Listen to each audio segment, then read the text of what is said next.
the Deputy President. You know, the most amazing thing is that this morning I'm sitting with people that in 2017 had very different views about the politics of this country. S.G. Sosion was at that time singing the song of Raila Odinga. Of course, he's a nominated member of parliament for ODM. And please ask him where he has taken our seat. No, just hold on. Now he's singing the tune of Deputy President under UDA. Anton Oloch, that time, ODM, yes. Still ODM, yes. But never agreed with the policies of President Uhuru Kenyatta. Now he appears to have been persuaded otherwise. On this other side, we have Jonathan Mweke, that time was in Wiper, working with Coalition for Reforms and Democracy, CORD, and then later at NASA. Now he is on the side of the Deputy President under UDA. They criticized the Jubilee government quite seriously. And then Fred Okango here was working with TWA-K, Third Way Alliance.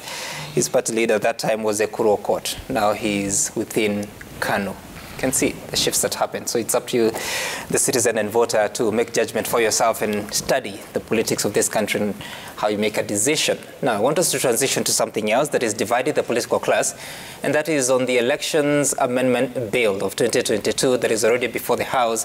And I want us to begin, of course, by reflecting what has been going on. We've seen the IEBC saying that these amendments are critical to align the law with some rulings or judgments of different courts in previous years. Let's listen to Commissioner Abdi Guliye as he spoke about what question people are asking, why now? We were conscious of the Kriegler recommendations as a commission, and that's why we started this process much early and submitted relevant documentations in terms of reports. But you see, those reports were to have been translated into amendment bills, and that's the prerogative of Parliament. It's not IEBC's work. So, and I believe perhaps because of the different competing amendments and interests that is going on in Parliament, is maybe what may have caused the delay in Parliament. I'm not speaking for them, but I think probably that may be the reason.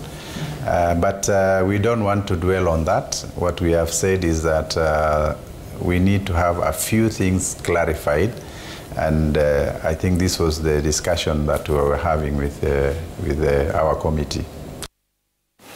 Right, that is Commissioner Professor Abdi Guliye of the IEBC spoke to us about sometime last week. And Honorable Mweke, so there's been so much said about this Elections Amendment Bill. I don't know if you've had a chance to look at them and form your opinion about those proposals, including that one that seeks to delete the clause or the section that talks of live streaming.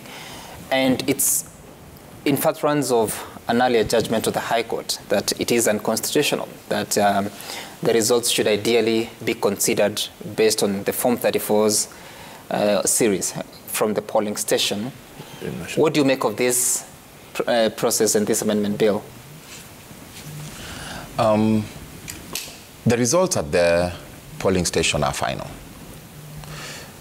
It's the transmission, I think, that's being debated. Yeah? Should it go manually to the tallying centers? Can it go digitally, like is provided? You take a picture and you send it to the constituency level, then you take a picture again and you send it to the National Tallying Center.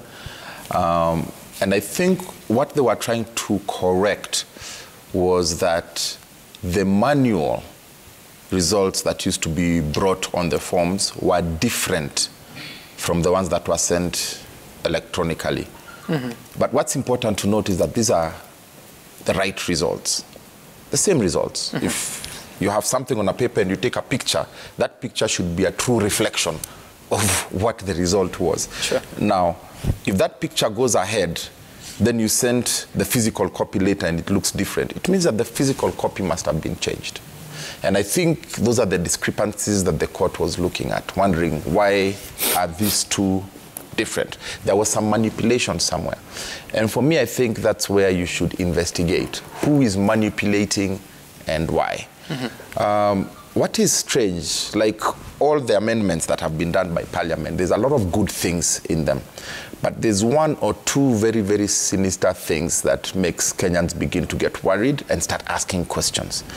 This particular one is that the media cannot transmit results that they have gotten from the polling station, that the presiding officer at the polling station has certified as the true results, and the agents have signed.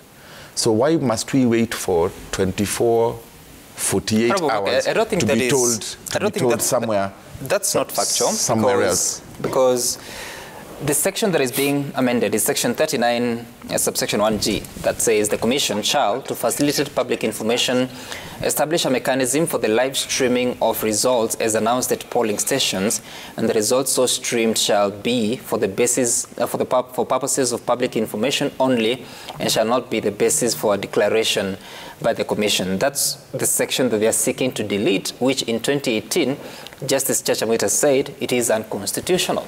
And this same amendment is going ahead to propose the chain of the chronology of events that should happen to get results from the polling station to the national level.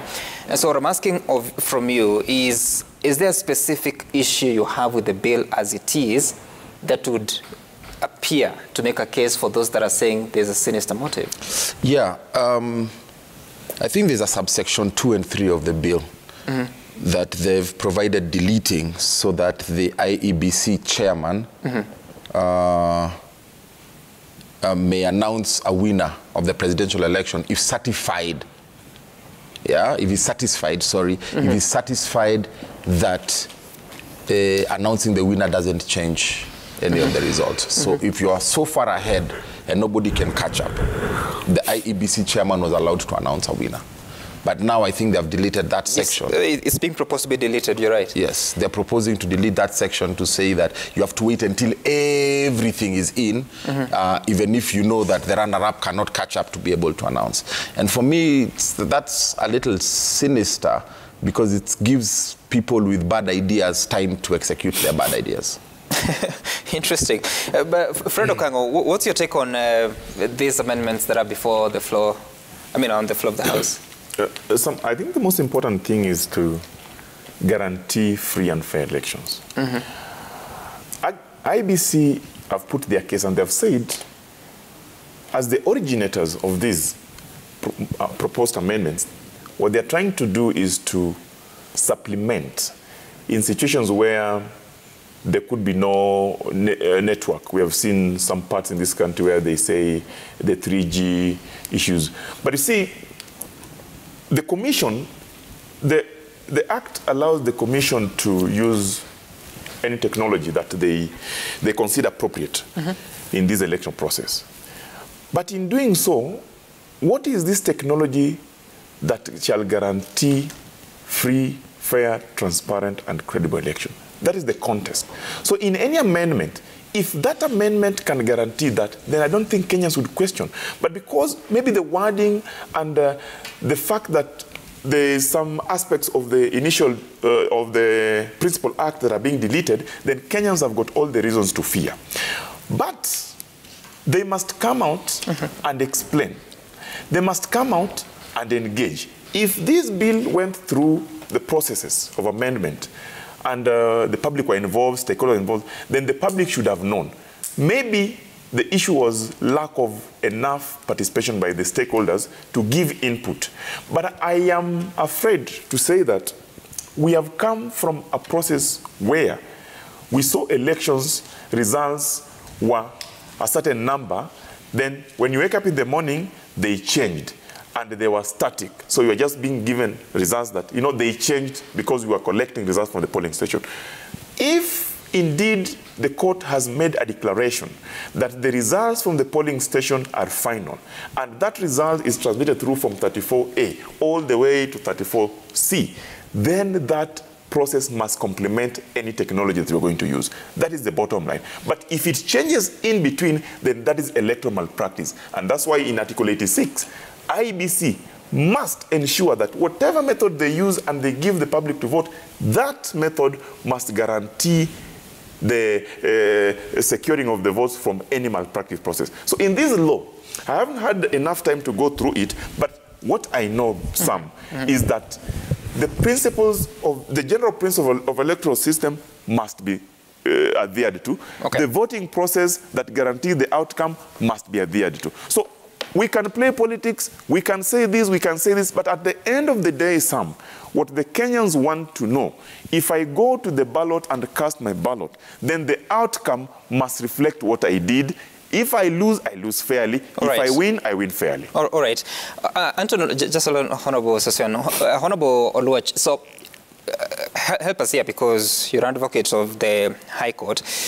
If the High Court gives a judgment, that is Justice Chachamwita, that's these sections of the law are unconstitutional and therefore null and void, and then there's an amendment bill that comes seeking to delete them and taking away what Kenyans have known to be live streaming of results, what options do we have? Do you have an opportunity that you can go against the High Court?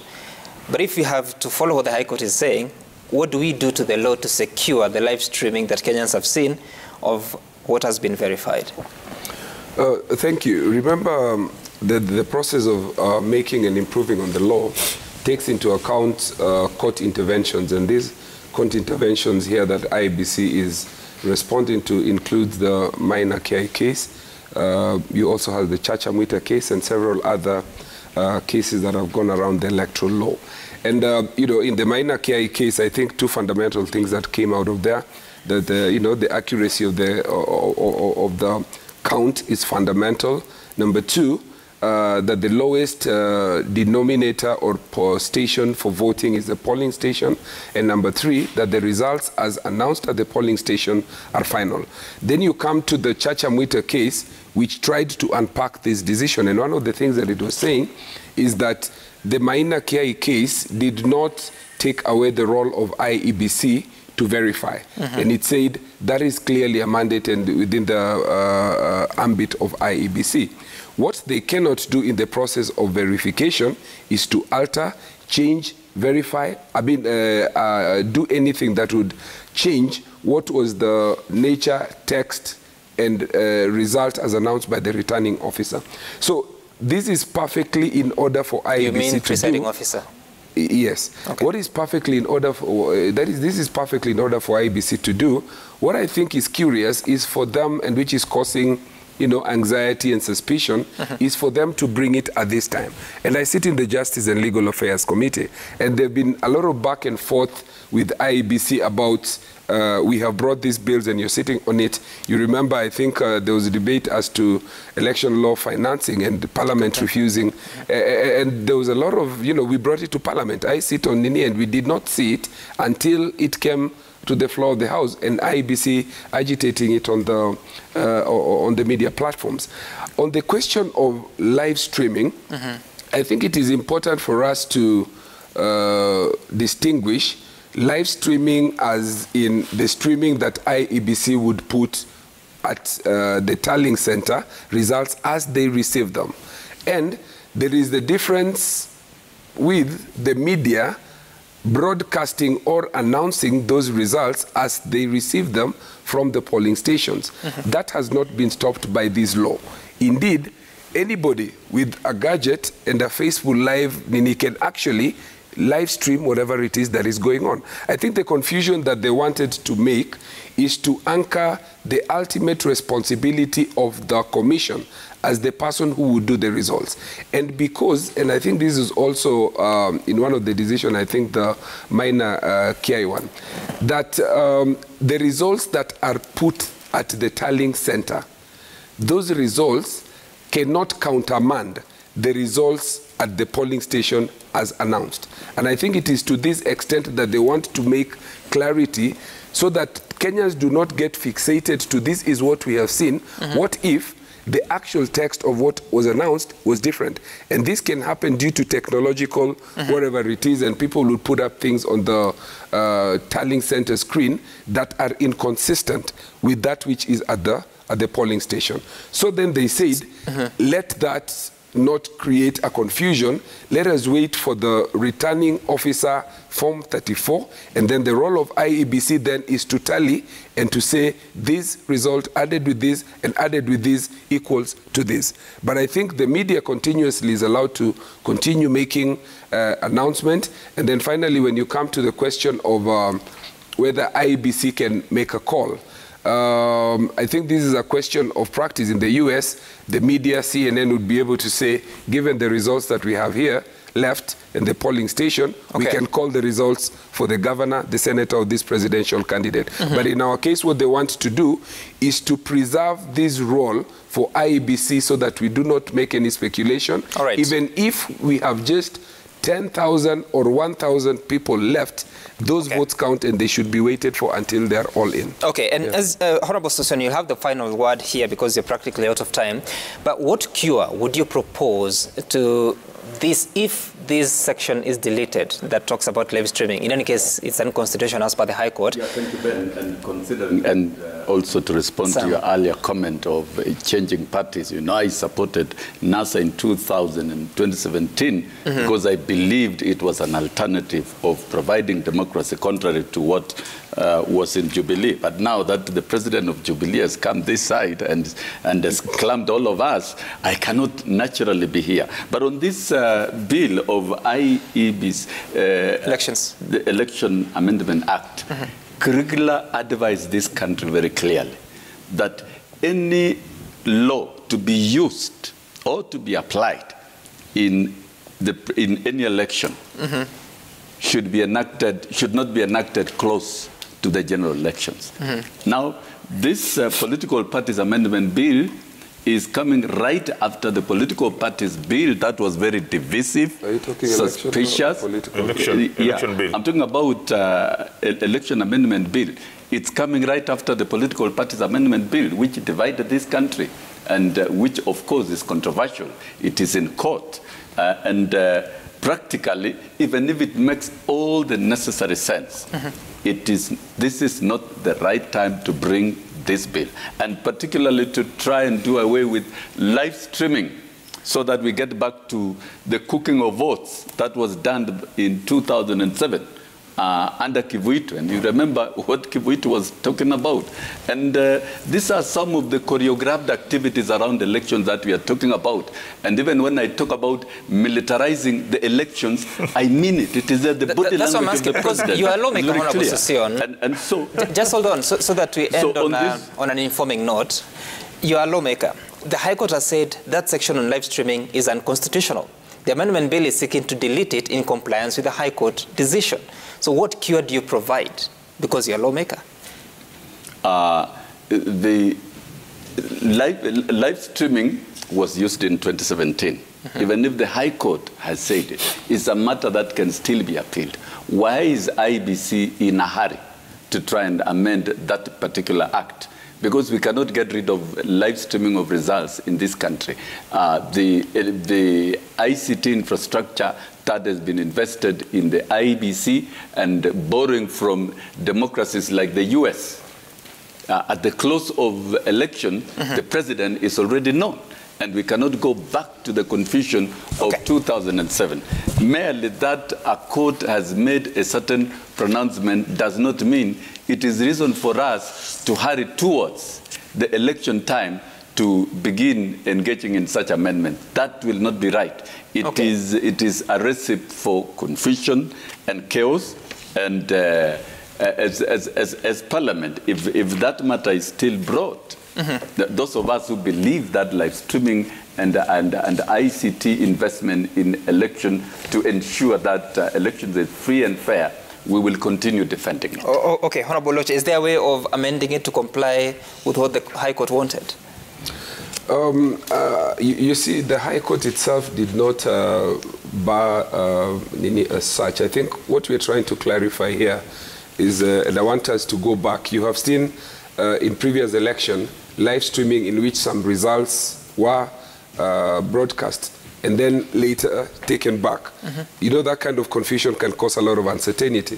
So I think the way to do it is to allow IEBC to wait for the returning officer to bring their tallies, tally them, but allow the media to do this, because I really don't see what we are taking away from this, because the media will do it anyway. The agents who are at the polling stations will do it anyway. I think the uncertainty that is caused by putting live streaming, which are later countermanded and replaced with others, causes more confusion than it helps. So I think this is a role and a duty that we should allow the media to do, and let IEBC do what is accurate, and when they finally tell us this is the results, it is beyond being countermanded. Okay, all right, and I think that's the point to end it at. Okwon M on Twitter, you're saying, someone tells Susion that soon ODM and Jubilee will be one coalition and the president will be typically supporting a candidate of his own party. All right. Well, coalition political party maybe. Piers Muthui, why is Fred always comfortable with President endorsing Raila when he himself is in One Kenya Alliance, who says they are going all the way to the ballot with their presidential candidate?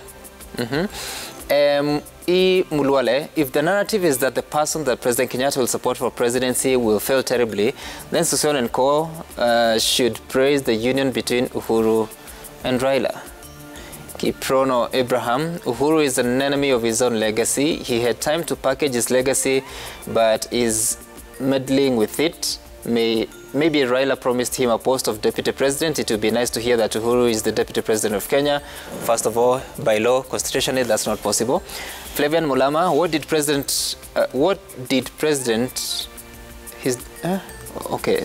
his deputy do when all his duties and responsibilities were transferred to a super minister? The president should strive to achieve his legacy. The buck, there's a different buck, yeah? Stops with him and not his deputy. Nyanza reporter, DP Ruto needed to resign and follow his ambition. On one side of the mouth, he takes credit for government projects, and on the other, a fierce critic of the same government, housing him and paying his bills. Ruto using state resources for campaigns is state project. Okay. Piambuka, the president betrayed his deputy and is now bent on making sure he does not succeed him.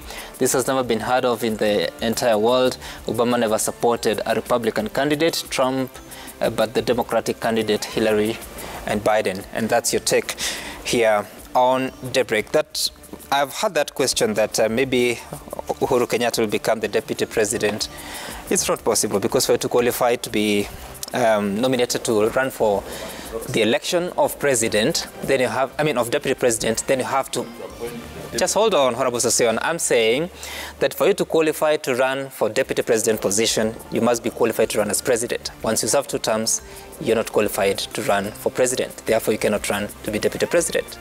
My name is Sam Gituku, SG Sosion, Honorable Loch, Honorable Mweke, and Secretary of Political Affairs, Fred Okwango. Thank you all for making time for us. Up next is Matters Social with Elise Raburu. Stay tuned. See you some other time.